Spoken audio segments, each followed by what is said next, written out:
Bom dia, pessoal. Tudo bem? Vamos iniciar mais uma aula de geografia. Espero que todos aí estejam aí prontos e preparados, né? Eu sei que essa semana é uma semana de estudos, né? De avaliações, inclusive a nossa é amanhã.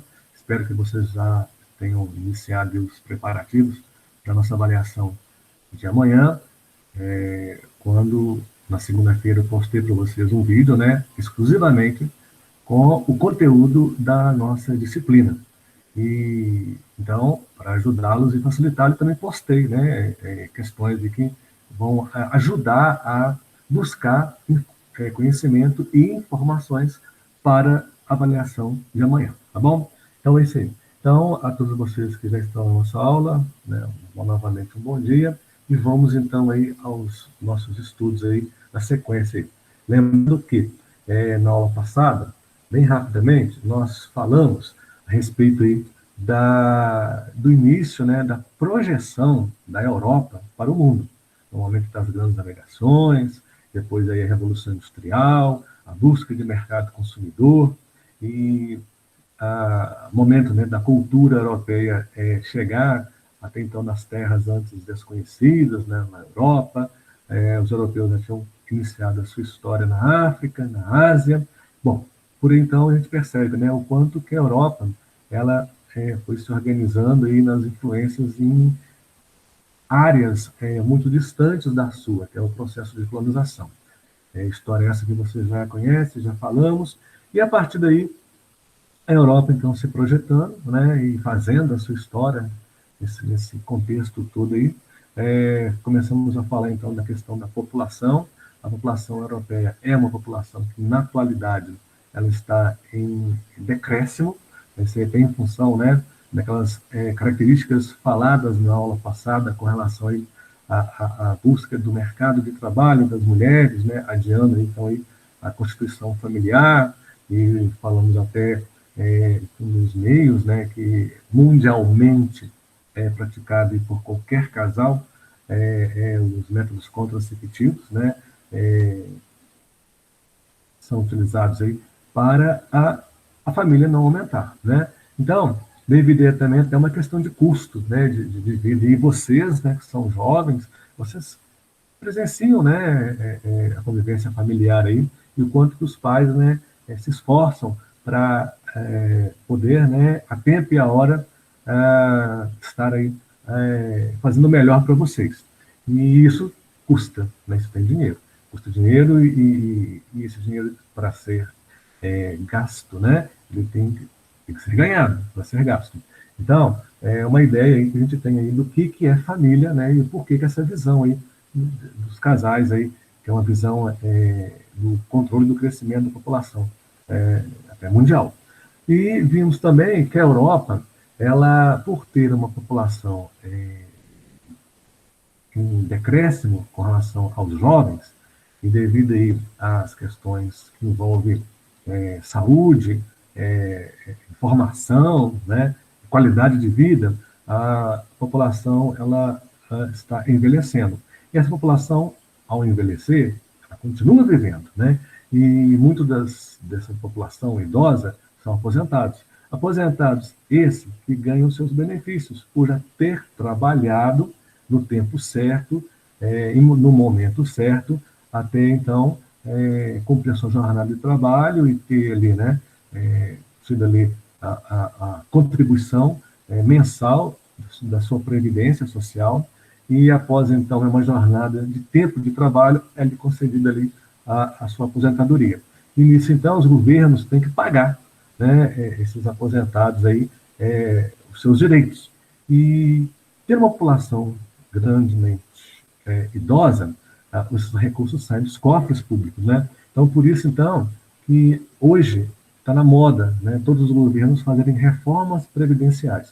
E essas reformas acabam tentando salvar, né, o pagamento das previdências, fazendo com que quem está no mercado de trabalho hoje tem que trabalhar mais, foi o que eu fiz no ano passado, né? Vocês vão trabalhar mais, tá? Vão ter uma jornada de trabalho maior em relação aí aos pais, aos avós, espero que vocês já tenham até conversado isso com eles, já vão se preparando aí, né, para essa realidade, para o futuro de vocês, e também vão ter um desconto, né, mensalmente, pela sua garantia de previdência social mensal maior. Então, hoje, na atualidade, né, hoje, com 35 anos de trabalho, e com uma idade, acredito, de 60, 70, dependendo de cada caso, tá? Se aposenta. Mas com o passar dos anos, há mudanças automáticas que vão fazendo com que você trabalhe com mais tempo, terá que ter mais idade, ainda arriscado não aposentar com todo o direito em termos de salário. Então, as coisas estão mudando em função dessa qualidade de vida que se projeta hoje, né, para a população idosa. E aí, vocês, né, que já ouviram isso aí na aula passada, a gente está dando apenas uma volta rapidamente aí, nessa parte. E, então, nós havíamos parado nessa página, na página 44, até, não, não, não sei se foi o Miguel. Miguel, você que fez a leitura da questão 15, foi isso mesmo? Você chegou a ler, me responder, ou não deu tempo? Me lembra aí. Miguel, está me ouvindo?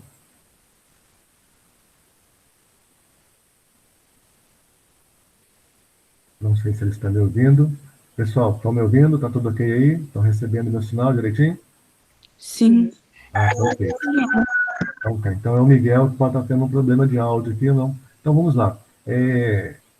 Na última aula, eu não recordo se o Miguel respondeu, tá? Mas vamos lá então. Então a pergunta do Miguel foi essa aí, né? Justamente o que eu estou falando. Quais são as consequências da elevada expectativa de vida, aumentando a quantidade de aposentados? Então, de acordo com o nosso material didático, essa resposta estará, então, deixa eu só confirmar aqui para vocês visualizarem, tá? Estará aqui, né? Os gastos com a Previdência Social. Essa seria, então, a resposta do Miguel. E eu não recordo também se Mas na aula passada eu já tinha falado, mas... Eu tinha, Miguel? Então tá ok. Então, legal, foi só mesmo uma repetida da minha parte, mas eu te chamei, não sei se você conseguiu me ouvir a tempo, mas tudo bem. Beleza. Thaís, você chegou a responder também essa pergunta, a número 16? Não sei se a Thaís está conosco aqui. Não, na nossa sessão ainda não, né, pessoal? Ô, Wander. Oi? O Arthur, ele mandou avisar que ele não está conseguindo entrar na aula. Tá ok. Mas fale com ele que pode continuar tentando, que vocês já acessaram, está tudo ok, tá bom? Assim que ele me sinalizar aqui a permissão, eu concedo. Bom, então a Thaís, ela não está presente, então vamos lá aqui com relação a Thaís, eu não recordo se ela me respondeu, mas a pergunta foi essa: como está a carência de mão de obra em alguns países europeus, mesmo com as reformas e o incentivo à natalidade? A resposta, então, dessa pergunta, ela está justamente nessa parte aqui, né?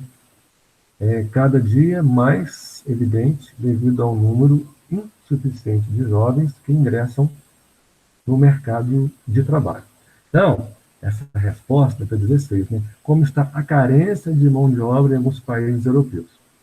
Então, essa carência é a falta de jovem. Por quê? Os casais estão aí tendo menos filhos, então está acontecendo um controle da taxa de natalidade. Então, é cada dia mais evidente devido ao número insuficiente de jovens que ingressam no mercado de trabalho. Bom, e na questão 17, a participação seria do Túlio. É tanto que a Thaís também realmente agora recorda que ela não tinha dado tempo dela fazer a parte dela, nem o Túlio. A Alejandra está pegando aqui para a nossa aula. Esse é o assessor. Agora sim, bom dia, Alejandra. Parece que ela saiu, mas tudo bem. Vamos lá. Então, o Túlio também não acessou a nossa aula ainda, né? Vamos lá, não, ainda não acessou. Seria o Túlio, então. Queria fazer ali a resposta. Bom dia, Wander. Bom dia. Alejandra? Sim. Ok, bom dia. Então vamos lá. Túlio não acessou, o Túlio, então, ele seria responsável por essa resposta aqui. Ó. Quais são, deixa eu ver quem está chegando aqui. É o Túlio, então vamos lá, Túlio. Vamos lá que eu vou chegar na hora certinha. Ele só acabar de acessar, para que eu possa, então, chamá-lo aqui. Ele ainda não aparece aqui para mim. Vamos lá, vou deixar ele se organizando, e daqui a pouco eu chamo ele. Então, o Túlio iria responder para mim essa pergunta, né? Quais são os países que têm programas de incentivos à natalidade e oferecem benefícios financeiros e sociais aos casais com o intuito de aumentar a taxa de natalidade? Então, a resposta do Túlio, deixa eu ver se ele já conseguiu acessar. Não, ainda não aparece aqui, então ele não acessou ainda, não conseguiu. Vamos lá, então a resposta do Túlio seria justamente aqui, ó, esses países aqui, ó, né? França, Rússia, Itália, Hungria, que são os países, né, que têm programa de incentivo à natalidade, ou seja, o governo está incentivando, né, com recursos para que esses casais tenham filhos, como está falando, né, tem programa de incentivo à natalidade e oferecem benefícios financeiros e sociais aos casais com o intuito de aumentar a taxa de natalidade. Então, essa preocupação da Europa é tão grande com essa falta de jovem, que é uma mão de obra que ela está deixando de ter, que a Europa está sendo obrigada a aceitar a entrada de migrantes de várias partes do mundo. E esse assunto a gente vai falar daqui a pouquinho, tá? Mais um aqui pedindo a permissão. O Arthur conseguiu acessar aqui o início aqui da nossa chamada. Bom dia, Eduardo. Eu não tinha ainda dado bom dia. Bom dia, Wanda. Deixa eu te fazer uma Deixa eu pergunta. ver aqui. Aquela atividade que o senhor tinha passado, ela valia ponto? As atividades que pedi para postar, que são os mapas, é isso? Sim. No finalzinho da nossa aula, eu faço um comentário rapidinho sobre essa sua pergunta, tá bom? Então, me aguarde até o finalzinho, ou me lembre no finalzinho, tá? Pode ficar tranquilo aí. É uma tarefa para vocês aí. Túlio ainda não acessou. Deixa eu ver aqui. O Arthur. Acessou? Também não, né? Pela chamada aqui, não. Então vamos continuar aqui. Bom, pessoal, então, esses assuntos foram os assuntos. Vamos ver. Está me pedindo permissão aqui, eu tenho que parar para ele acessar. Vamos lá. Vamos ver se ele. Agora sim. Arthur, bom dia.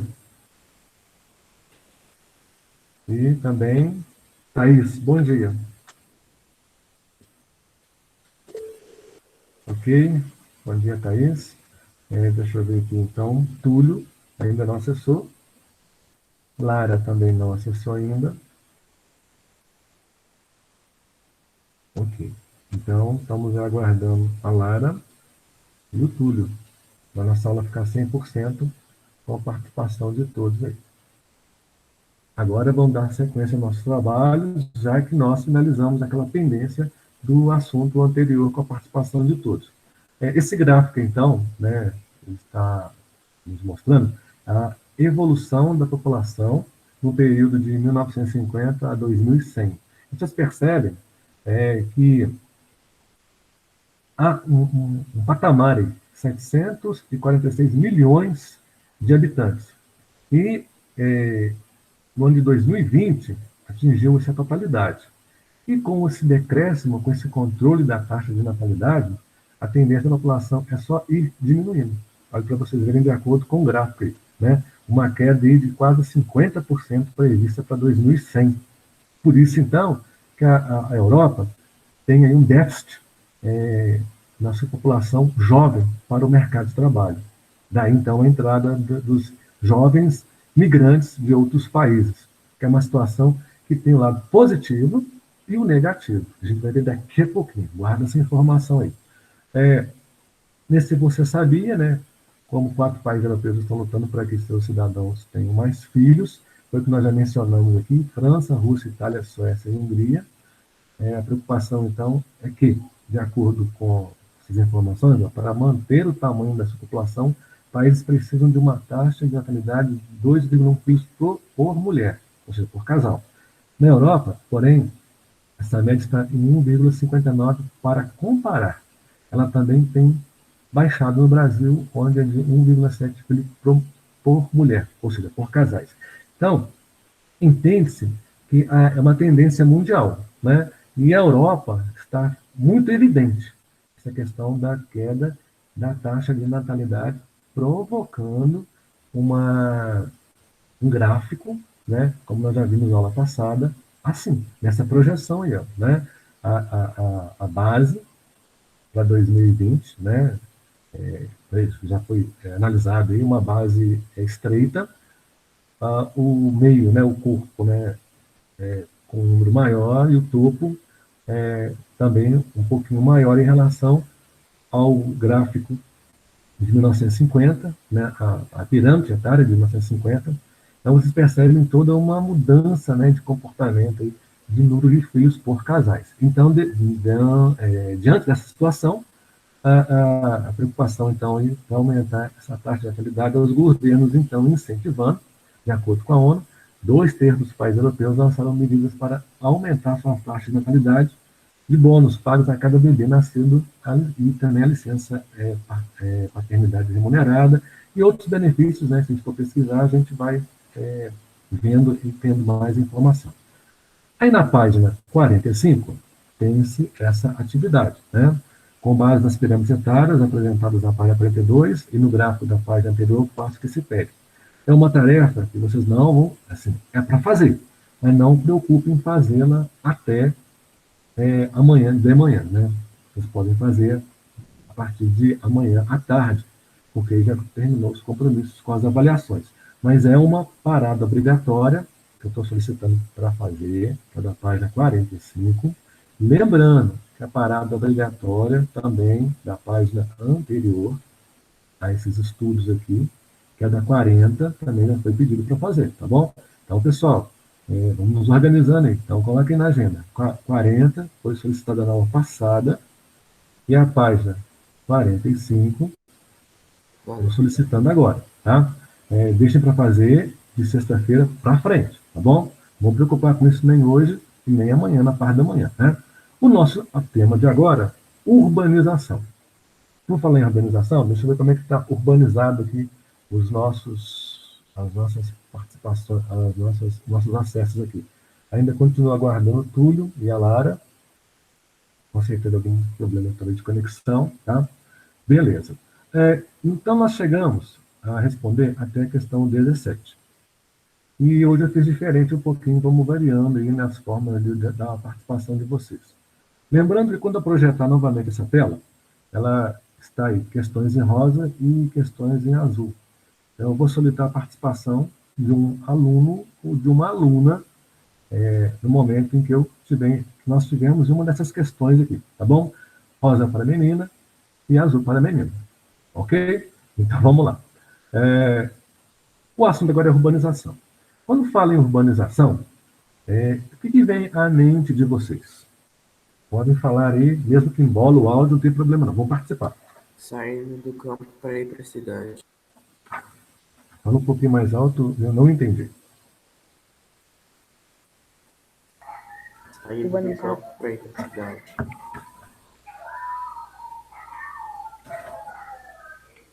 Eu acho que eu não consegui ouvir. É o Túlio que está falando? Pode falar, Túlio, Alex. Eduardo? Não, saída do campo para a cidade. Ok, saída do campo para a cidade. Um bom começo. Alguém quer falar mais alguma, completar mais informações? Muita gente morando no centro urbano. Muita gente morando no centro urbano. Mais alguém quer mencionar mais alguma coisa? Tecnologias. Tecnologias. Bom, então, como vimos, né, no assunto anterior, falando aí, né, que surge uma política, né, de não efeito, né, uma política, não surge o efeito desejado pelos governos, e a Europa segue com a menor taxa de natalidade no mundo. a projeção para as próximas décadas é a redução do número da população absoluta, foi o que nós já vimos. E agora, nós entramos numa parte em que o foco agora é o que a cidade tem e atrai. Primeiro, para morarmos numa cidade e ali termos, né, toda a qualidade de vida necessária, é preciso, então, termos meios de sobrevivência. E quando falo em meios de sobrevivência, o que vem em mente aí na cabeça de vocês?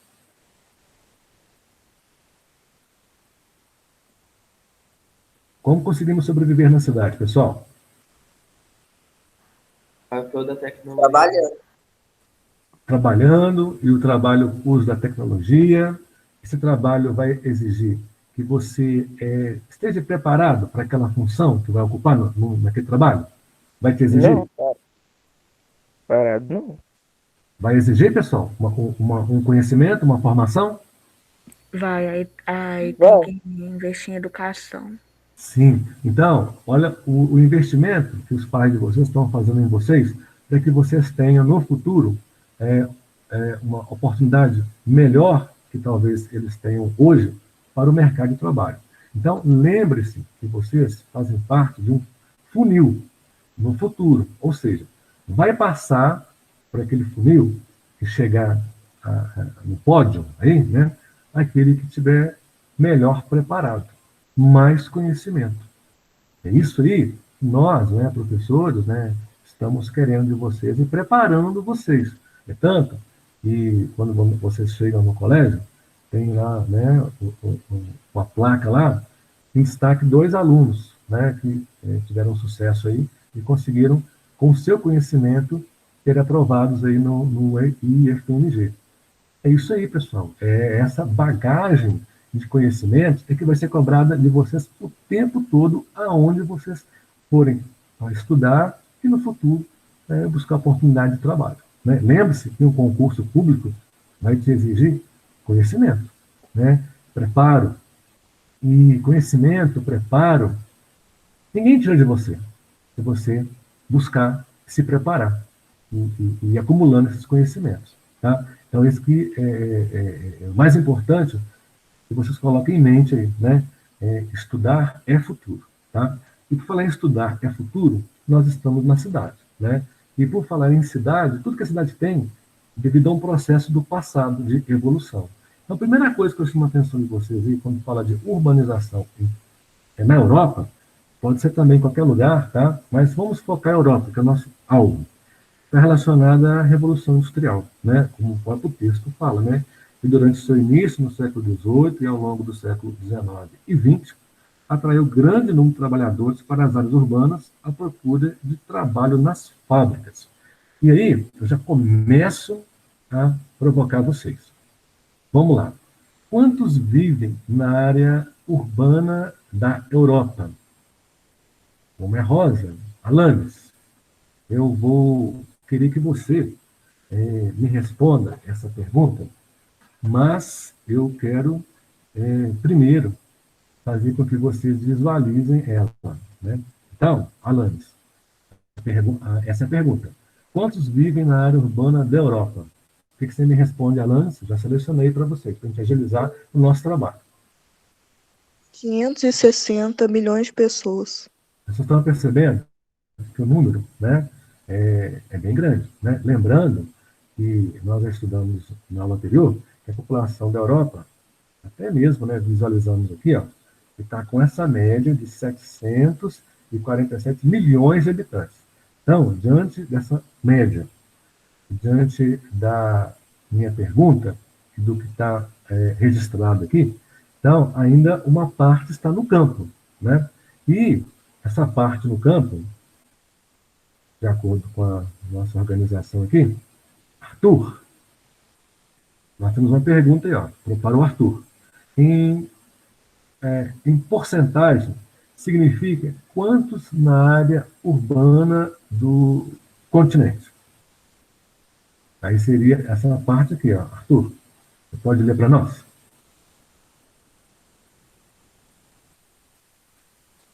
Não sei se o Arthur está com áudio. Arthur, você está acompanhando? Bom, então acredito que o Arthur talvez tenha algum problema com o áudio. Então vamos lá. Em porcentagem, significa quantos na área urbana do continente. Então, o Arthur iria ler para nós isso aí, ó. 75% da população desse continente se encontra na área urbana, ou seja, 25% se encontra, então, ainda no campo com atividades, né, relacionadas com a agricultura, com a pecuária, né, e também o extrativismo, né, digamos assim. Dando sequência, então, essas informações aí, nós temos um mapinha. Alguém me chamou? Fui eu. Bom dia. Bom dia, tudo bem? Uma pergunta, essa questão aí que você acabou de passar para a Alanis, era qual número? Pois é, eu te chamei você na questão 17, só que você ainda não havia acessado. Mas não tem problema, não. Só você continuar acompanhando daqui para frente que vai chegar a sua vez daqui a pouquinho, tá bom? Então, vamos lá. Bom, então, vendo a participação, então, já de 2 alunos, né, esse mapinha, ele nos mostra como é que está esse contingente populacional. Quando eu falo contingente, é muita gente num lugar só. Resumindo, aglomeração. É o que nós não podemos fazer na atualidade diante da pandemia, né, pessoal? Pois é. Então, a Europa, aglomerados urbanos. Então, a gente percebe pela legenda, né, o círculo maior, 5 milhões, o médio, 2 a 5, e o pequeno, de 1 a 2 milhões. Então, por essa legenda, a gente percebe onde que está a concentração populacional no continente europeu. E se a gente for observar, essa concentração tem áreas planas. Guardem bem essa ideia aí, tá bom? E as partes elevadas, né, que devido ao clima, se torna impossível a ocupação humana, principalmente no continente europeu. Bom, dando sequência a todas essas informações aí, nós temos aí, de acordo com o texto, 2 palavrinhas: conurbação e megalópolis. Conurbação é um processo, de acordo com essa legenda ao lado, relacionado ao crescimento da população em um determinado espaço físico, e isso faz, então, com que as populações das cidades, por crescer, faz a cidade também crescer horizontalmente, né? Então, chega um ponto em que a cidade se encontra com a outra. Um exemplo muito fácil de sabermos seria bem próximo de nós aqui: Belo Horizonte, Contagem e Betim. As 3 cidades estão ligadas. Então, você atravessa uma rua, né, não sei se vocês já têm esse conhecimento, sabem disso, se você atravessa de um passeio para o outro, você sai de Betim e entra em Belo Horizonte. O que separa é ali. A própria rua é que permite a comunicação, né, de uma cidade a outra. Então, conurbação é isso aí. A cidade cresce tanto pela quantidade de população que elas se ligam. É chamado de conurbação, tá? E megalópole é quando, então, as cidades, né, vão crescendo, ampliando, se juntando cada vez mais pelo número populacional. Então, aí está bem claro, aí, ó, extensa zona urbana, densamente povoada, formada por um conjunto de grandes metrópoles que são interligadas entre si em virtude de processo de conurbação. Então, de novo, Betim, Contagem e Belo Horizonte está no processo de conurbação. E, ao mesmo tempo, somando ambas, né, então forma-se um conjunto de megalópolis, cidades grandes que se uniram pela quantidade de população. Diante dessa informação aí nós, diante desses conceitos, né, explicando o que é conurbação, o que é megalópole, então nós temos, de primeiro, as megacidades são aquelas que têm mais de 10 milhões de habitantes.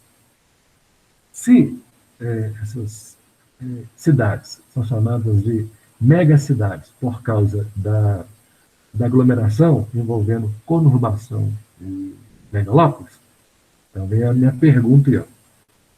A pergunta, então, seria o seguinte: quais são os aglomerados urbanos europeus e as megacidades? Na nossa sequência aqui, teria, então, a participação da Alejandra. Alejandra, você vai localizar para mim, no texto, essa minha pergunta, de número 20. Quais são os aglomerados urbanos europeus e as megacidades? Então, nós podemos começar por aqui, ó, tá? Nós temos essas aí, que você vai me responder aqui na questão 20, né? Quais são os aglomerados urbanos europeus e as megacidades? Você pode ler para nós essa resposta aí? Posso. Então, vamos lá. Moscou, Rússia, Istambul, Turquia e Paris, França, além de Londres, Reino Unido. Ok. Só que tem um detalhe, né? A informação que o texto nos passa diz que as megacidades são aquelas aí com 10 milhões de habitantes. Tem uma cidade, devido a sua grande importância, ela não atinge os 10 milhões de habitantes. Atinge os 9 milhões de habitantes.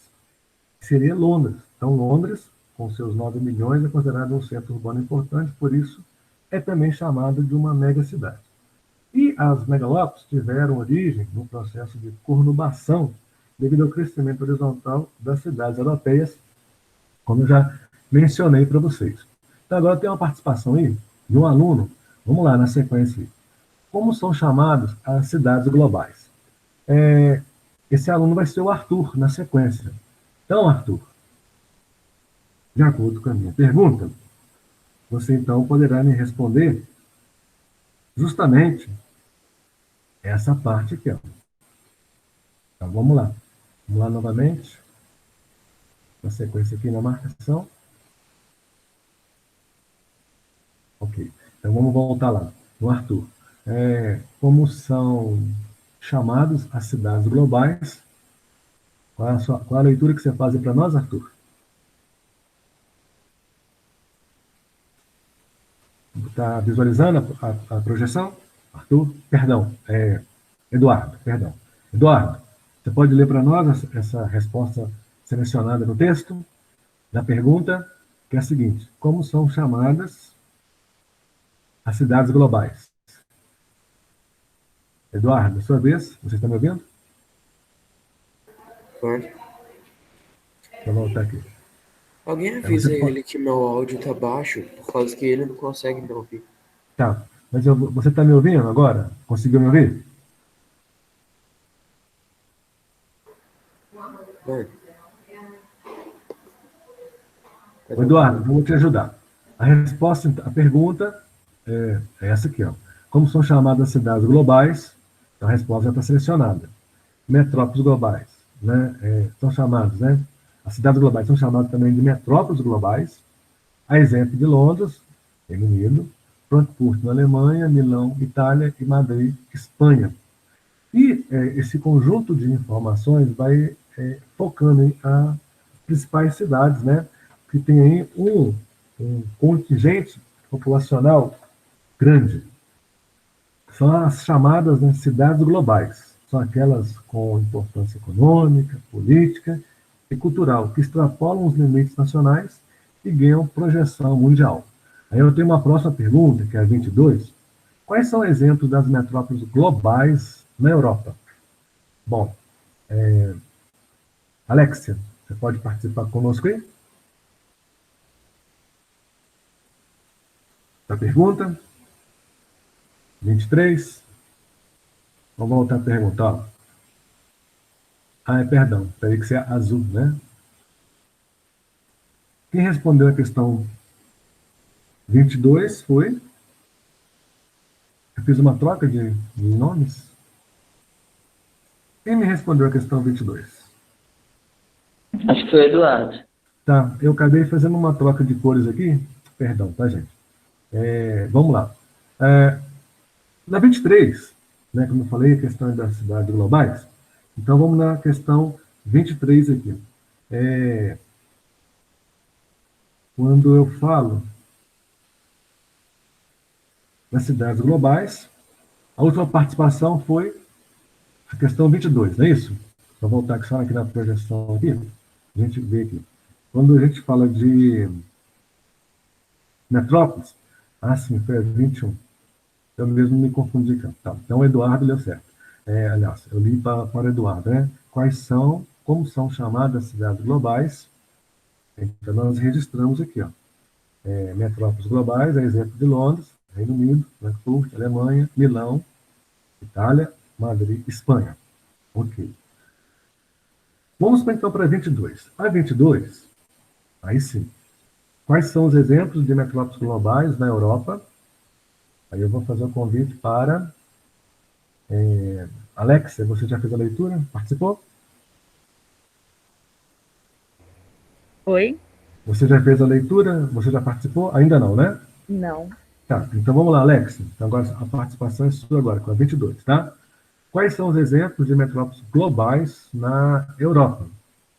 Então, nós temos aí como exemplo, né? Vamos lá, então, identificar aqui, ó. Para que você possa, então, aí, entender qual será a sua resposta. Seria, então, justamente aqui, ó. Acho que eu fiz até uma pequena confusão aqui nas respostas.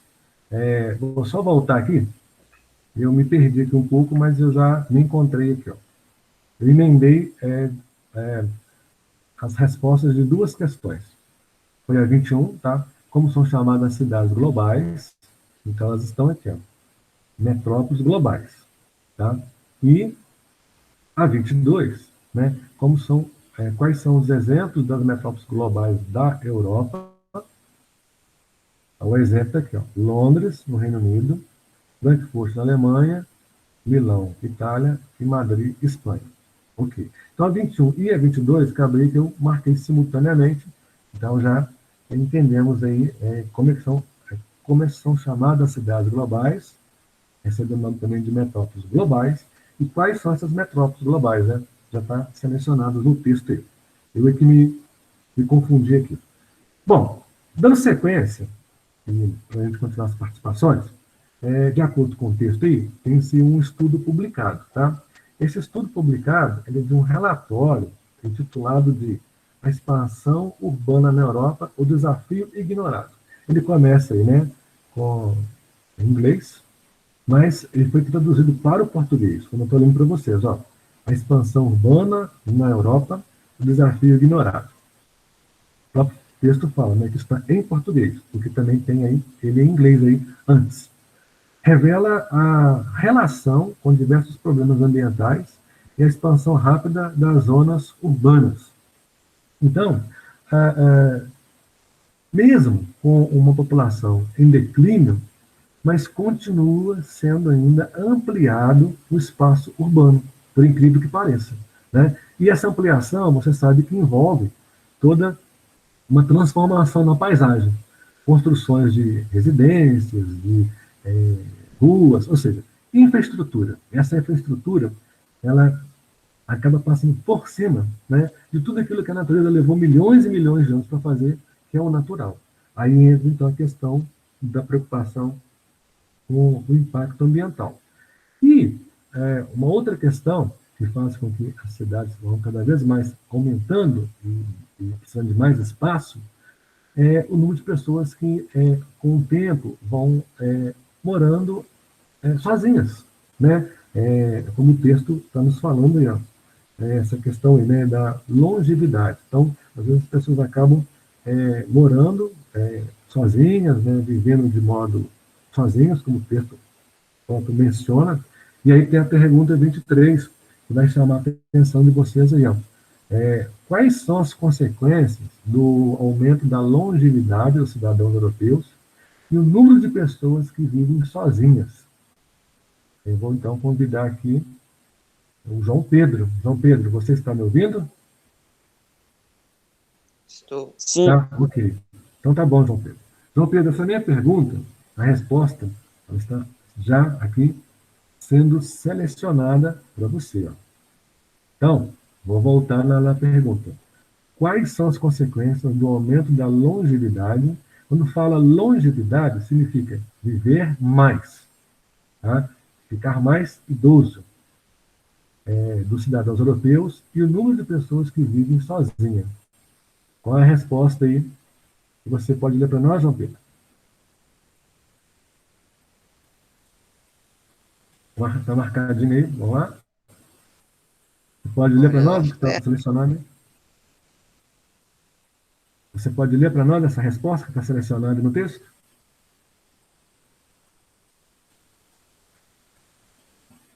Há uma maior demanda por espaço nas áreas urbanas. Isso. Então, houve maior demanda no espaço nas áreas urbanas. João Pedro, quando fala houve maior demanda, o que você entende por isso? Que está ocupando menos ou ocupando mais espaço? Mais espaço. Ok, muito legal aí, beleza? Vamos lá. Então, de acordo com a informação, nós estamos visualizando que mesmo com a taxa de urbanização em queda, a tendência é que dentro de pouco mais de 100 anos, a área urbana europeia seja praticamente duplicada. Então, interessante, né? A população está diminuindo, mas a população diminuindo, a população jovem, mas a população adulta e idosa está cada vez mais procurando outras áreas para se ocuparem, né? Até mesmo por quererem morar sozinhas ou novos espaços, mais qualidade de vida, fugindo dos grandes centros, né? Tudo tem a ver com essa questão de ocupação de mais espaço. Bom, temos a 24 aí, e como apresentam as consequências dessa expansão nas cidades europeias? Ou seja, quais são as consequências, né? Já, vamos pensar, tem a ver com o meio ambiente. E quando fala, né, nessa questão aí, das consequências, deixa eu ver aqui uma aluna aqui da nossa lista aqui. Alexia, você já fez alguma leitura? Já participou? Na aula de hoje? Eu já. Já? Então vamos para a próxima. Emily, você já fez alguma leitura na aula de hoje?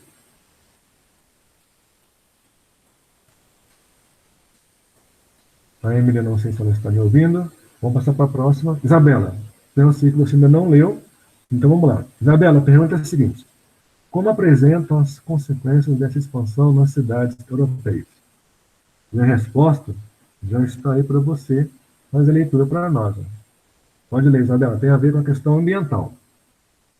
As cidades apresentam maior demanda de energia, infraestrutura de transporte, moradia, lazer, entre outros, o que representa maior pressão por recursos naturais. Dessa forma, o meio ambiente também é afetado com maior consumo de água, desmatamento, aumento de emissão de gases de efeito estufa e geração de resíduos. Ok. Isabela, vamos pensar. Há muitos anos atrás, onde você mora hoje, como era? Embora você não saiba. Mas tente imaginar onde eu quero chegar com a minha pergunta. Há muitos anos atrás. Como era? Imagina aí. Como eu moro numa área que era um sítio, então Opa, era começou bem. Então você mora numa área que era um sítio no passado. Como é que era? Então era cheio de árvores. Até atrás da minha casa tem, assim, continua tendo um sítio. Só que agora virou um bairro. E o sítio Isso. é menor. E você pode falar o bairro que você mora? Jericó. Isso. Então, seus colegas sabem, eu sei, né? Tanto que eu te perguntei se você podia falar. Então, você mora no bairro Jericó. E a sua rua, ela tem várias residências, né? E o fundo dessas residências da sua rua, para o lado aí, nesse sentido, centro da cidade, ainda continua bastante natural, não é isso? Sim. Tem muitas árvores ainda, né? Recentemente fizeram aí novas ruas aí ligando a Vila Andresa, né? Em breve, com certeza, deve ter algumas edificações aí que vão surgindo ao longo do tempo, mas já é uma mudança em função de uma necessidade de ocupação de espaço. Está aí a resposta, né? Vai precisar de mais energia, moradias vão surgir, os recursos naturais, né, estão sofrendo pressão por essa retirada, né, e o meio ambiente é afetado, né, aí a necessidade de consumir água, necessidade de desmatamento, são mais gases, né, que vão sendo emitidos com novos moradores, novas residências, novos veículos. Vocês estão percebendo como que isso acontece? Está bem pertinho da gente, né? Só a gente relacionar uma coisa com a outra. E quando a gente fala relacionar, olha outra coisa que influi isso aí, ó. ainda somam as alterações climáticas e o aumento da poluição sonora e atmosférica. Olha esse quadrinho aí, para vocês verem, esse quadrinho da página 47. Num mundo, maiores emissões de gases de efeito estufa em milhões de toneladas em 2016.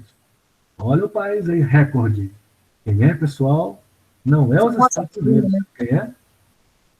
China. China. Por que vocês acham que a China ultrapassou os Estados Unidos em emissão aí de toneladas de gases de efeito estufa? Eu acho Né?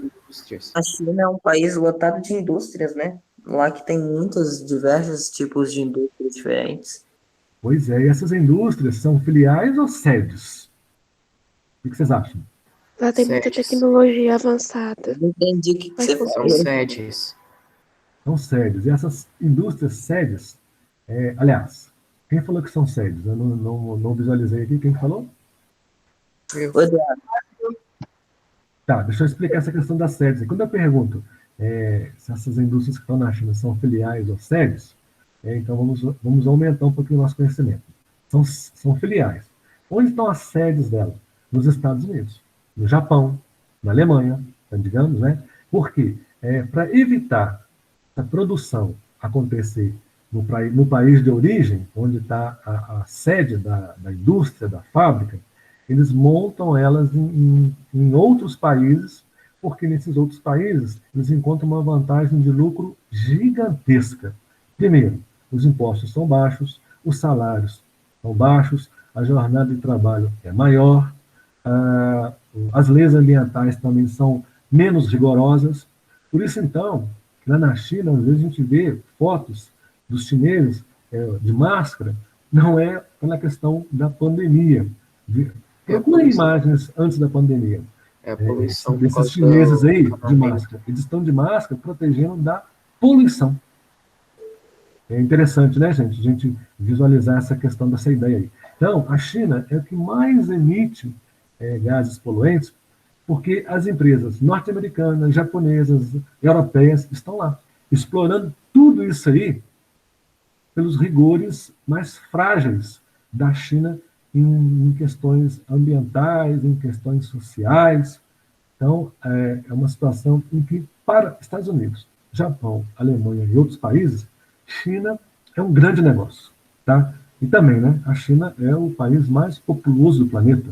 Então, dá para se explorar e ver lucro, né? Então, aí os Estados Unidos, né, tem aí o Tio Patinhas, né, como aí o personagem rico, né, das histórias em quadrinhos, né? E quando vocês vamos lembrar que o Tio Patinhas, quando ele quer mostrar a riqueza, dinheiro, os olhos dele viram lá, né, aquele cifrãozinho lá da moeda, né? Então, vocês se recordam do que eu estou falando, mas é mais ou menos essa ideia aí. Então, para os Estados Unidos, né, China é um mercado assim de lucro e de muita exploração, tá, pessoal? A gente vai falar disso mais para frente, quando a gente for ver o continente asiático em breve, após o continente europeu. Bom, então temos aí China, Estados Unidos, Índia vai decrescendo, né? Nós chegamos no Brasil, para no México e, lógico, tem mais.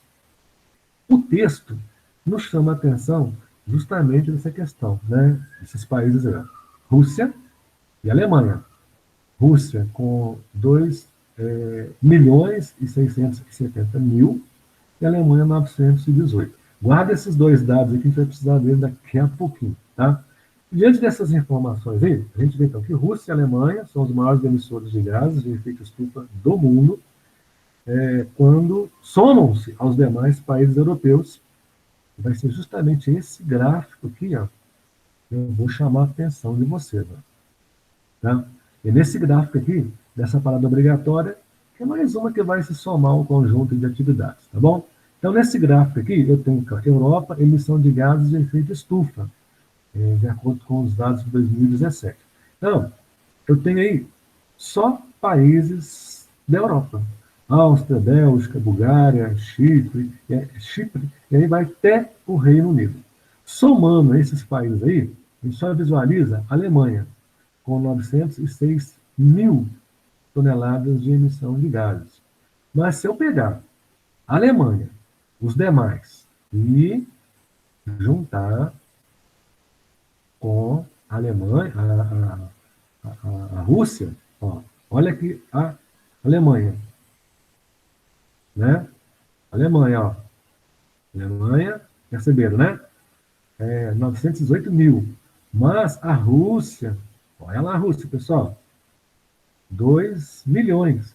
Se eu somar 2 milhões, 918 mil, mais tudo isso aqui que esse quadro me informa dos demais países, aí sim, chega nessa situação aqui, ó. Rússia e Alemanha são os maiores emissores de gases de efeito estufa do mundo, quando somado aos demais países europeus. A gente está visualizando aqui agora, por esse gráfico aqui, tá? Ficando atrás somente dos Estados Unidos e da China. Então, como o terceiro maior emissor desses dados, tem preocupado as organizações ambientais da Europa, que desenvolvem ações, né, para reduzir a emissão de gases tóxicos na busca de melhor qualidade de vida e sustentabilidade. E por falar nisso, nós temos aqui, na questão número 26, vamos avançar mais um pouquinho aqui. Na questão 26, qual foi o objetivo estabelecido pelos países da União Europeia em 2014 a respeito dessa questão aí?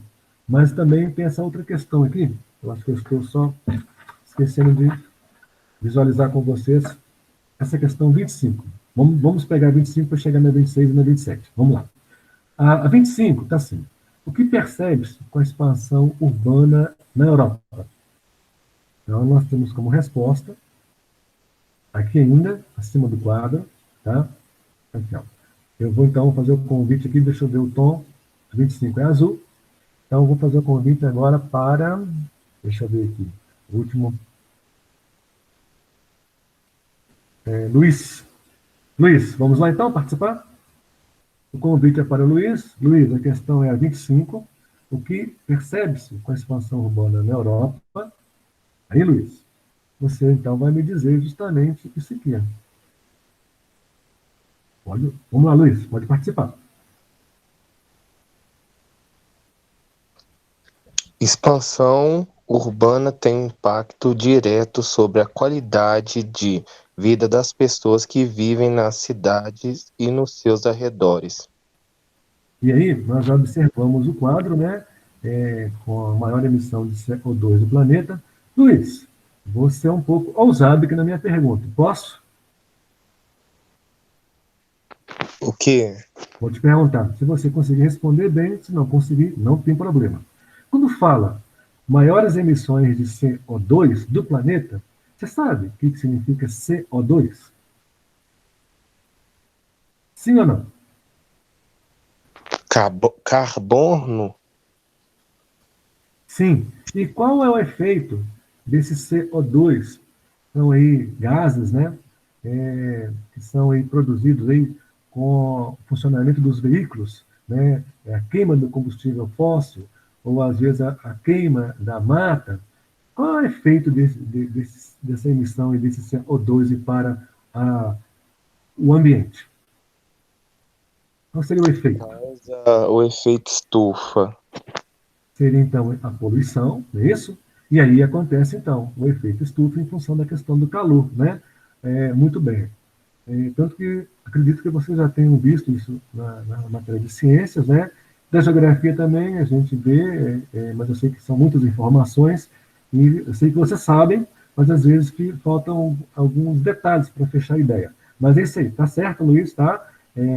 CO2, né, emissão de gases resultante da queima dos combustíveis fósseis ou da mata, né? E a fumaça é essa que polui, e essa fumaça, se ela não conseguir subir, aliás, ela sobe para as camadas atmosféricas, mas se o calor impedir que elas ultrapassem as camadas mais elevadas, essa poluição ela fica estacionada, né? Estacionada, e o calor também provoca toda aquela paisagem cinzenta, né?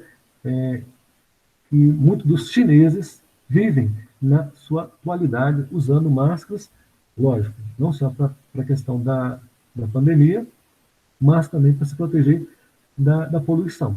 Tá? Você também como é que uma informação vai se somando a outra. E por falar em informação vai se somando a outra, aí sim, agora eu tenho uma outra situação aqui que chama a atenção de vocês, na questão 26. Qual foi o objetivo estabelecido pelos países da União Europeia em 2014? A União Europeia é composta por 27 países, a maior parte dos países europeus que compõem da Europa Ocidental. Depois nós vamos enumerá-los, tá? Mas vamos pegar essa ideia. Qual foi o objetivo estabelecido pelos países da União Europeia em 2014, devido a essa questão aí da poluição? Aí eu vou fazer o convite, então, para a próxima aluna, Júlia, a sua participação. Pode ser, Júlia? Vamos lá? Pode. Então vamos lá, Júlia. Você vai ler para mim, então, a resposta aí. Qual foi o objetivo estabelecido pelos países da União Europeia em 2014? E você vai conseguir responder para mim a partir daqui. Ó. Pode fazer a leitura, por favor.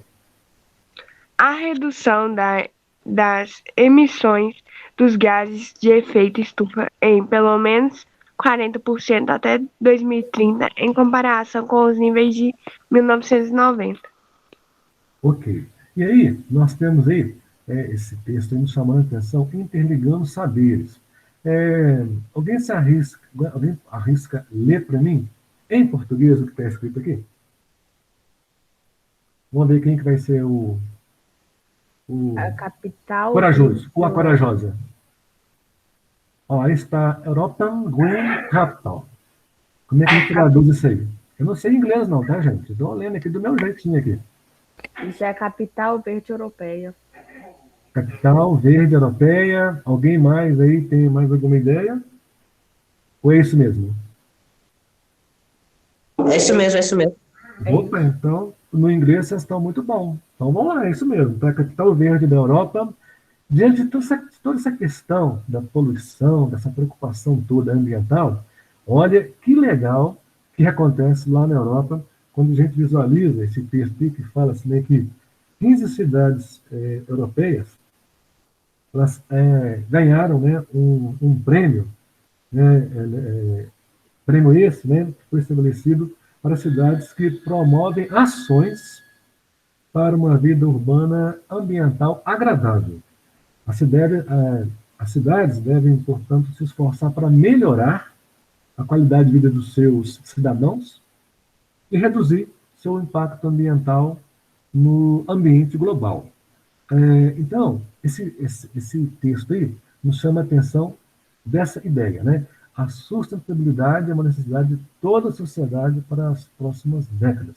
Então, foi criado, então, as cidades verdes europeias, preocupando justamente com uma questão social, né? A sustentabilidade. E diante disso aí, nós temos, então, aí, a logomarca, né, da capital verde da Europa, que é essa que vocês estão visualizando aí. E a questão 26, ela nos chamou a atenção justamente essa questão aí, né, dessa preocupação aí, da redução da emissão dos gases do efeito estufa, pelo menos 40% até 2030, em comparação com os níveis de 1950. Foi o que a Júlia deu para nós aí. Só que tem um detalhe.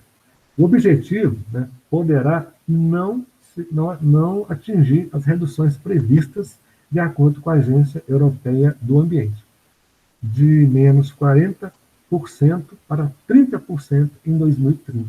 Olha aqui, nós temos essa informação aqui. Ó. Então, querem-se 40% de redução até 2030. Mas já deu a entender que não vai conseguir chegar aos 40%, no máximo aos 30%. Isso é preocupante, né? Então, diante disso, então, veio essa situação que a gente acabou de evidenciar aí, né? Capital Verde da Europa. É o título que receberá uma cidade europeia a partir de 2010, ou seja, nós estamos em 2020, então esse título já tem 10 anos que ele acontece, por inspirar e compartilhar as melhores práticas de sustentabilidade. Uma competição que acontece de forma amigável. Aí eu já vou perguntar para vocês aí, né? Lá na próxima página já tem a resposta. Eu vou solicitar aqui, ó. Vamos lá, um aluno aí. Como é concedido o prêmio de capital verde da Europa a uma cidade europeia? Então, na nossa lista aqui eu tenho o Miguel. Miguel, então vamos lá. Como é concedido como é concedido o prêmio da capital verde da Europa a uma cidade europeia? Então, Miguel, a sua participação está aqui. Ó. Pode fazer a leitura para nós aqui. Opa, ok, começamos aqui. Ó. Pode fazer a leitura para nós aí de tudo isso que é importante para receber o prêmio. Vamos lá. Tá bom. Tenha um registro consistente para alcançar altos padrões ambientais. Esteja comprometida com metas contínuas e ambiciosa para melhoria ambiental e desenvolvimento sustentável. E possa atuar como modelo para inspirar e promover as melhores práticas para todas as outras cidades europeias. Então, olha para vocês verem, tem que registrar que essa cidade tem que ter registro que ela ambientalmente ela está correta. Não está poluindo, não está diminuindo a vegetação local, ela também tem que ter está comprometida em continuar fazendo essa prática, né, cada vez mais melhorando, tem que ser exemplo, tá, gente? E modelo, né, para que outras cidades sigam o exemplo.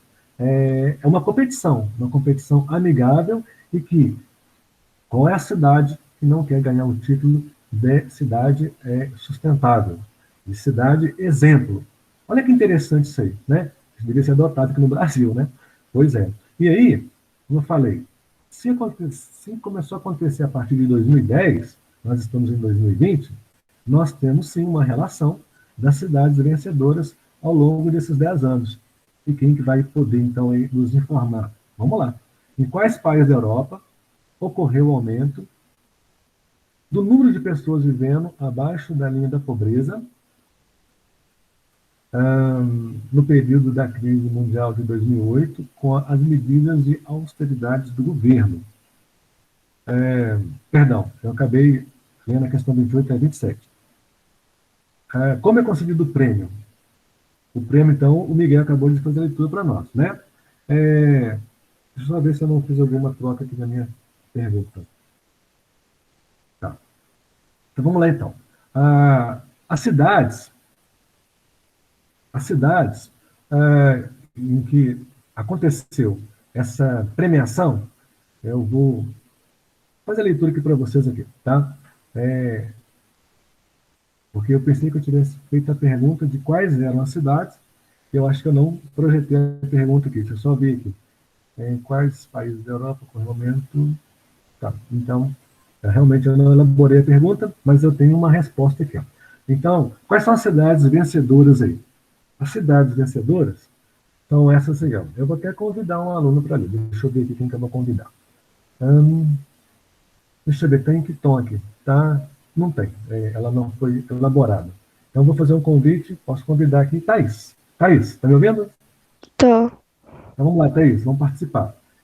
Diga para mim, Thaís, quais as cidades, então, que são as vencedoras desde 2010 até ano passado, com aí o prêmio de Capital Verde da Europa? Tá. Pode ler para mim. Estocolmo em 2010, Hamburgo em 2011, Vitória Gasteiz em 2012, Nantes em 2013, Copenhague em 2014, Bristol em 2015, Ljubljana em 2016, Essen em 2017, Nijmegen em 2018, Oslo em 2019 e Lisboa em 2020. Ok. Só confirmar aqui a minha pergunta aqui. Tá. Realmente eu não havia colocado ela aqui para vocês. Ok. Ok, só confirmando mesmo aqui a minha observação. Então vamos lá. Estocolmo seria capital da Suécia, tá? Hamburgo é uma cidade alemã. Vitória Gasteiz é uma cidade espanhola. Nantes é uma cidade francesa. Copenhague é a capital da Dinamarca. Bristol, ou Bristol, né, é uma cidade do Reino Unido, tá, o Bristol. Ljubljana, a capital da Eslovênia. Essen, é uma cidade alemã, né? O pessoal que acompanha os jogos aí, né? Já logo lembrou, né? O time lá. Neijmegen, ou Melgen, né? Vocês que estão bons aí na pronúncia aí, é uma cidade que pertence aos Países Baixos, né? Oslo, o pessoal tem a capital da Noruega, e Lisboa é uma capital de Portugal, né? Então, vocês estão percebendo que essa listinha aí identifica-se, então, né, ano após ano, quem são as cidades de destaque com o título Capital Verde da Europa. E vamos aguardar quem vai ser em 2021. Né? Acredito que ainda não tenha saído ainda essa classificação até o momento, que tem que esperar, né, um período do começo do ano se passar para se confirmar se de fato merece o título mesmo. Bom, chegando mais uma atividade que vocês não vão preocupar com ela hoje e nem amanhã de manhã, mas de sexta-feira à tarde para frente, né? Fiquem à vontade, que é a atividade da página 49, tá? Não deixem acumular as atividades, por favor. E por falar em não deixar acumular as atividades, a gente chega na parte final do assunto da urbanização de hoje, com esse título, ó, Questões Sociais, Migração, Xenofobia no Continente Europeu. Quando eu falo questões sociais, vocês entendem que está falando de quê, pessoal?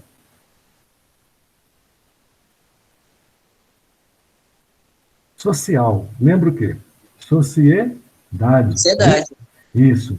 Então, nós temos aí na sociedade aquelas que pertencem às classes baixas, médias e altas, né? Na atualidade, o nosso país está passando por uma transição econômica muito grande. Isso depende do governo, tá, gente? Dos governos. Então, eu posso dizer que no governo Lula, as questões sociais tinha problema? Sim, tinha. Mas a população estava mais assistida, a população estava tendo uma qualidade de vida melhor. Isso em função do quê? De um salário em que correspondia a um valor em que se conseguia comprar mais. Tá? No governo atual, está diferente. Né? O governo atual, assim, esse lado social está deixando a desejar. Né? O dinheiro perdeu valor. Né? Nesse perder valor, você compra menos. Comprando menos, você fica passando por dificuldades. E ainda tem né, o quadro daqueles que pertencem ao desemprego. Né? E esse desemprego no nosso país, né, nós que somos, vamos falar Brasil, um exemplo, nós que somos aí 212 milhões de habitantes, 14 milhões estão desempregados. Então, quase aí 10% da população do Brasil é dada como não trabalhando, ou seja, desempregada. Aí fica no trabalho informal. O trabalho informal é aquele que vai se buscar através das atividades de rua, né? Camelôs, vendedores ambulantes. Daqui a pouco a gente fala sobre isso. Mas antes disso tudo, comparando Europa e Brasil, vamos então, questão sociais, migração, movimento de pessoas, xenofobia, é quando eu sou contra você naquele mesmo espaço em que estamos ocupando. Principalmente se você é de fora. Então, eu fico com aversão, ou seja, eu vejo você não com bons olhos. Né? Eu fico desejando que você não estivesse aqui. É mais ou menos essa ideia que a gente vai ver ao longo desse assunto aqui, e por isso que há muitas agressões, violência e uma série de outras coisas que vão puxando essa situação. Tá? Xenofobia significa, então, aí, você ser contra a entrada de pessoas estrangeiras ou diferentes no local onde você se encontra. Mas, antes de tudo, vamos ao texto. O texto nos chama a atenção. Né? Primeiro, a gente observa aí, né? Grupos étnicos. Quando eu falo em grupos étnicos, são pessoas com identidades diferentes uma das outras, embora no mesmo continente. Então, a gente pode dizer o seguinte, que os diferentes grupos étnicos constituem a população europeia. E o que é um grupo étnico? Vamos para vocês lembrarem. São grupos sociais com uma identidade definida por compartilhar a mesma língua, a cultura, tradições e até o território. Então, guarde isso aí. Grupos étnicos são aqueles que têm a mesma característica naquele local. E aí vão surgindo vários outros, porque elas se encontram espalhadas ao longo do território. Então, nós temos o primeiro grupo aí, os germanos, que é formado aí pelos alemães, ingleses, holandeses e belgas. Temos os latinos, que é formado pelos italianos, franceses, espanhóis e portugueses. Olha a nossa descendência aí. Por isso que nós somos aqui no Brasil povos latinos. Por quê? Somos descendentes culturalmente, né, a língua, a questão religiosa, dos portugueses. Né? E temos o outro grupo aí que são os eslavos. São os russos, ucranianos, poloneses e os jugoslavos, entre outros grupos menores. E aí? Esses são os grupos, né, que têm língua, cultura, tradição diferentes, morando no mesmo território, continente europeu. Agora, tem algo em comum entre eles, que eu acabei de mencionar. Né? Do ponto de vista religioso, algumas culturas são semelhantes, há diferenças no idioma. Aí a gente soma, nessa questão vem 24 idiomas oficiais e cerca de 60 línguas regionais. E uma outra situação que nos chama a atenção é Bélgica e Suíça, né? Onde são falados aí, né, oficialmente mais de 2 idiomas dentro do próprio país. Né? Então, imagine aí o que é cultura, o que é tradição, o que é grupo étnico. Isso tudo, pessoal, vai chamar a atenção justamente disso aqui, as questões sociais. Então, essas diferenças vão fazer surgir olhares diferentes de um grupo para o outro. É isso, então, que muitas das vezes desequilibra o local, a população. E a Ásia é um continente que a gente vai ver muito isso, as guerras civis, né? Tanto que temos exemplos aí de pessoas que vieram de outras localidades para o nosso país e que ficou famoso aí por ter participado aí, né, de programa de TV, né, que eu me lembro o nome do rapaz aí que eu já esqueci, de lá da Síria, né, participou do Big Brother, fez filme, novela. Lembra o nome do rapaz aí, gente, que vocês vão saber de quem eu estou falando. Ele é muito participativo aí nos programas da Globo, né, participou do Big Brother. Vamos lembrar o nome do rapaz aí, a gente volta a falar sobre isso, tá? Que agora me faltou aqui o nome dele.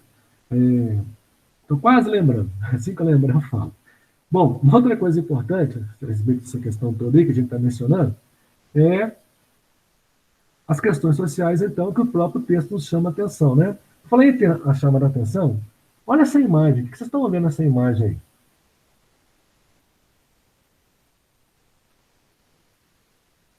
Colheita. Uma colheita. Uma velha colhendo um negócio. Não entendi, Túlio. Sério que você não sabe o que é isso, Túlio? Moquê, Túlio, não entendi. É tabaco, gente, é tabaco. Uma senhora, né? Tá ok. Bom, então vocês estão vendo aí que aí é um lado aí da classe social bastante necessitada, né? De busca de atividade de trabalho. Ela já é idosa, né? E participando de uma imagem aí que a gente entende que deve ser o cotidiano dessa pessoa, né? Questão social, problemas sociais, né? Tem que trabalhar, até na idade idosa aí, nessa atividade aí. Bom, então, pensando nessa questão social, o que o texto nos informa? Que há na Europa grandes diferenças regionais, né? Já vimos que existem os grupos aí. Principalmente, essas diferenças têm a ver com a questão política, econômica, social e ambiental. Os países destacam, existem países que se destacam no continente e também de forma internacional. Então, os países melhores para se viver aí na Europa, começa pela Alemanha, e é de maior destaque na economia europeia, né, seguidos por Reino Unido e França. Depois vem os outros em menor proporção, e até aqueles onde as dificuldades são gigantescas. Como fala aqui, ó, né? Para que vocês verem, ó, se comparar, né, com a Finlândia e a Noruega, são países de altíssima qualidade de vida, os países com menos dinâmica, como Albânia, Bulgária, Romênia e Grécia, são aqueles, então, que demonstram maior dificuldade com relação às questões sociais da sua população. E isso agravou-se muito no ano de 2008, né, ano em que iniciou-se uma crise no mundo. Isso refletiu na Europa também, né? E é tanto que essa data aí nos informa que o mundo sentiu os reflexos negativos da crise mundial. E foi esse reflexo aí? Foi a falta de dinheiro circulando no mundo, por incrível que pareça, tá, gente? E na Europa, nas economias europeias, o aumento dos níveis da pobreza e da desigualdade foram agravados pela crise econômica e pelas medidas de austeridade adotadas por parte dos governos. Quando fala austeridade, significa, então, que o governo ele aumenta impostos, né, para arrecadar mais e diminui os gastos com as áreas consideradas não essenciais do setor público. Imagine, falta de dinheiro, e o governo querendo, então, dar conta dos seus recados enquanto governo, né, pagando os aposentados, produzindo, e não tem dinheiro. O que ele faz? Ele pratica, então, a política de austeridade, ou seja, ele penaliza mais a população, aumentando impostos. Aumentando os impostos, aumenta os produtos, os alimentos. É o que está acontecendo mais ou menos na atualidade, né? Os impostos no Brasil, os impostos estão mais elevados, está se retirando, né, do salário uma porcentagem maior para a futura aposentadoria desse trabalhador, tá? E os investimentos aí na saúde, na educação, no transporte, energia e outros mais diminuem. E a gente percebe, né, no nosso país, a atenção que está sendo dada para a saúde. Nessa época de pandemia, né, a gente vê nos jornais aí que os insumos, que são os medicamentos usados para manter as pessoas sedadas enquanto estão entubadas, é uma crise no nosso país. Isso aí é um olhar de irresponsabilidade por parte do governo. Então, olha para vocês verem, comparando o atual governo com governos anteriores, nós estamos numa situação muito preocupante. Isso é no mundo, tá, gente? Não é só Brasil, não. É no mundo. Olha para vocês verem como que a nossa realidade também reflete aí, né, no mundo, principalmente na Europa, onde tem países altamente desenvolvidos, mas também tem países com desenvolvimento menor. E tudo isso acaba, né, chegando numa outra parte da nossa ideia, quando a gente fala de toda essa questão aí que nos envolve, que é a questão salarial, né, que a gente vai mencionar aqui agora. Vou dar uma puladinha aqui, mas eu estou recuperando aqui a nossa página, que é a 49. Deixa eu só ver aqui onde nós vamos parar. Nossa, fomos longe. Para voltar aqui só um pouquinho, tá, gente? Então, essa ideia, né, de políticas que os governos vão aplicando sobre a população, elas penalizam, tá? E nós estamos vivenciando, né, uma situação de política que está, assim, penalizando a população, tá? E na página 50, quem está com o material aberto aí, pode visualizar o texto chamado Zoom, Linha da Pobreza.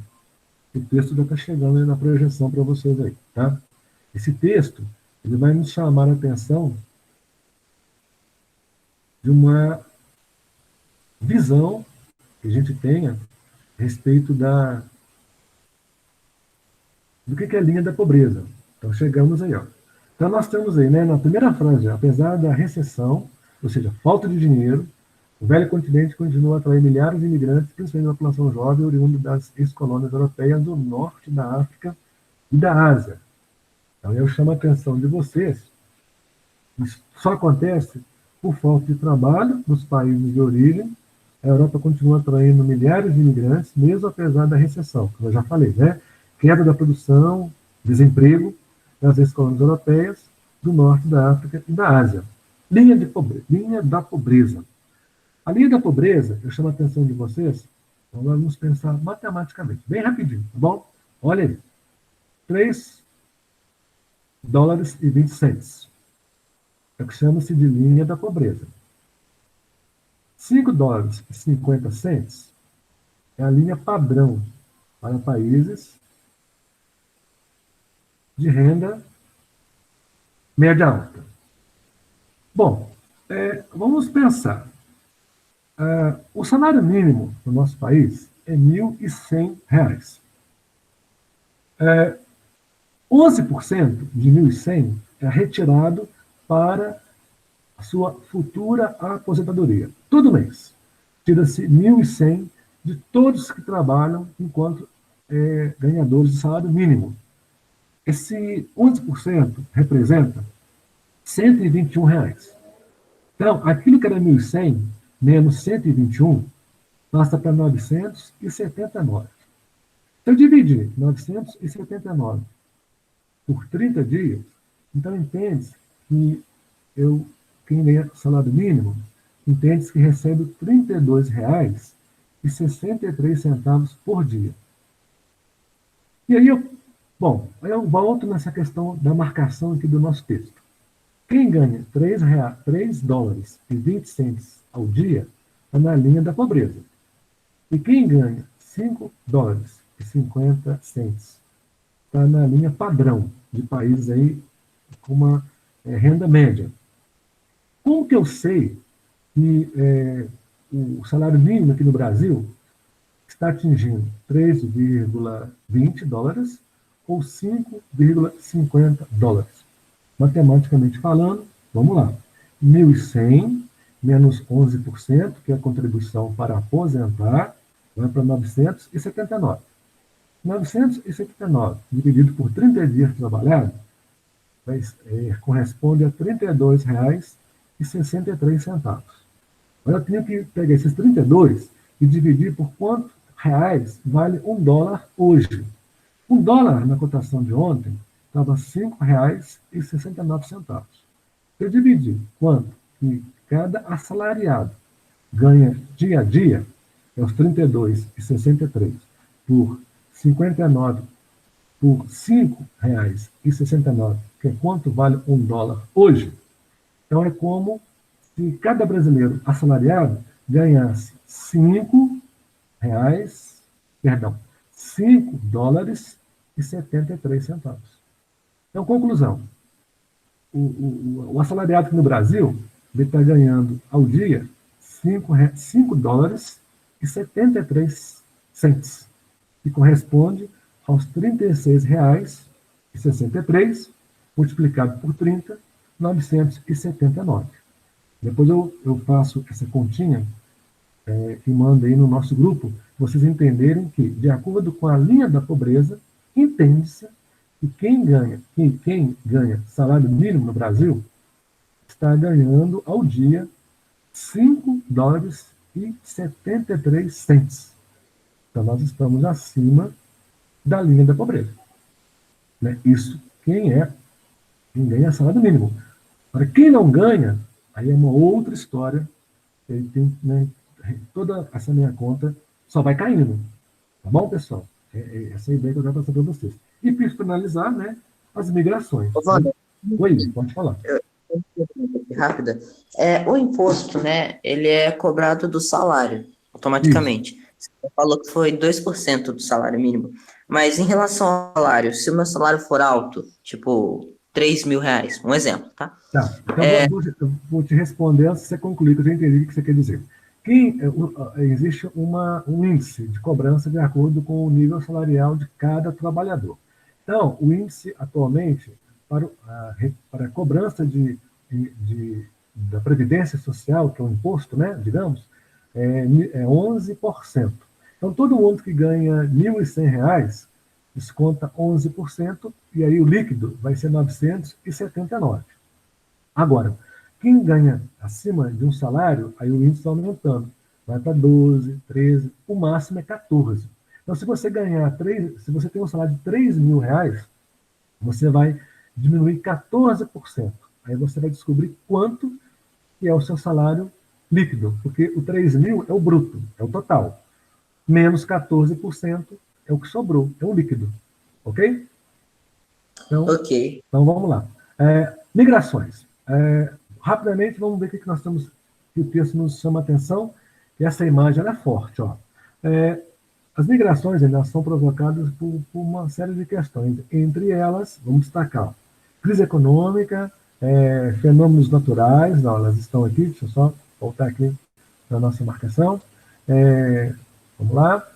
Crises econômicas, fenômenos naturais e perseguições políticas e religiosas. E se encontram, né, nessa situação aí, como o texto menciona aí, 68 milhões de pessoas, né? De acordo, que saem dos seus países de origem, né, por causa dessa situação, em busca de melhores condições de vida, e de acordo com a ONU, há cerca de 250 milhões de migrantes no mundo aí, né? E até uma coisa interessante que o segundo parágrafo menciona, né, que no passado os europeus que migraram para o Novo Mundo, né, no século XVI e XVII, e para a Ásia e para a África. Hoje é o contrário, né? Pelo que nós estamos vendo aqui, né? Hoje é inverso. Os migrantes se deslocam desses continentes rumo à Europa e outras áreas desenvolvidas do planeta. Isso tudo aí devido ao quê? Né? A crise. Então, o auge da crise migratória rumo à Europa ocorreu, então, no ano de 2015, como nós estamos vendo aí, tá? Com as diversas medidas adotadas para conter o fluxo, vem apresentando queda das rotas, né, do mar Mediterrâneo. Então, a gente percebe que essa imagem ela é forte porque muitas das vezes são abordadas embarcações com um contingente de imigrantes muito grande tentando chegar até a Europa, saindo da África sentido Europa.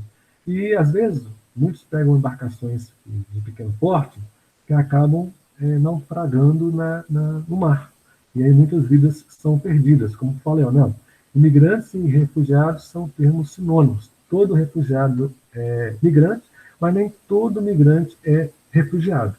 Diante, então, dessa questão aí, nós temos, então, um texto mencionando várias informações, que depois eu pedi que vocês dessem uma lida, né, com mais atenção.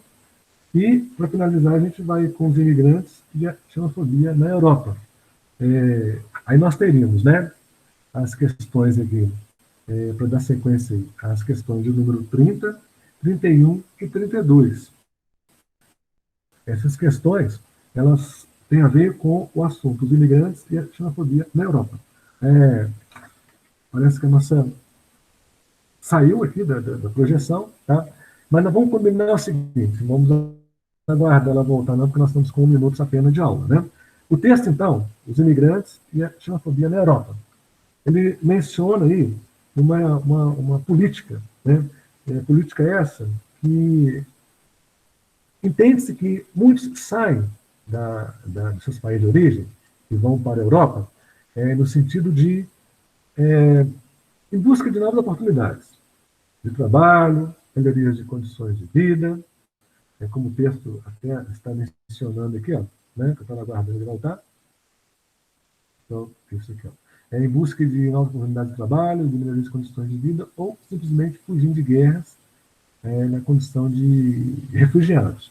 Uma outra coisa que nos chama a atenção, que tudo isso, muitas das vezes as pessoas chegam lá sem nenhuma qualificação, e aí acabam trabalhando como ambulantes, vendedores ambulantes. É o que a imagem nos mostra aí. E um problema muito sério que eu acabei de mencionar é a travessia do mar Mediterrâneo, que tem deixado um saldo de milhares de mortos devido à precariedade, né, e ao excesso de pessoas nas embarcações. E a gente finaliza, então, com essa ideia aí, né, que os imigrantes, sobretudo os ilegais e refugiados em situação de maior vulnerabilidade, que acabam tentando, né, buscar uma condição de vida melhor. Agora, tem um outro lado, né, positivo, né, muitos países aceitam esses trabalhadores para como fala, ó, nos países onde falta mão de obra, esses trabalhadores com certa qualificação profissional podem ocupar cargos técnicos e científicos em universidades e institutos de pesquisas e em empresas privadas. Bom, surge mais uma atividade, que é da página 40, e, aliás, da página 53, que é mais uma também que eu convido vocês a fazer, tá bom? Bom, é isso. Na nossa próxima aula, então, a gente volta, né, com finalzinho aí, que é importante voltar para ressaltar a importância dele, tá? Eu faço esse convite para vocês aí a estarem conosco na nossa próxima aula aí, e não deixem, né, de fazer as atividades. Se preparem para a nossa prova de amanhã, tá tranquilo, tá fácil, mas é bom fazer as leituras, tá bom? Eu agradeço a vocês, então, pela participação de hoje, né? É só voltar aqui rapidamente. Isso, ok. Agradeço, então, a vocês pela participação. Um bom dia. Qualquer dúvida, estamos aí no grupo para ajudá-los. Até a próxima. Valeu. Até a próxima. Tchau. Tchau.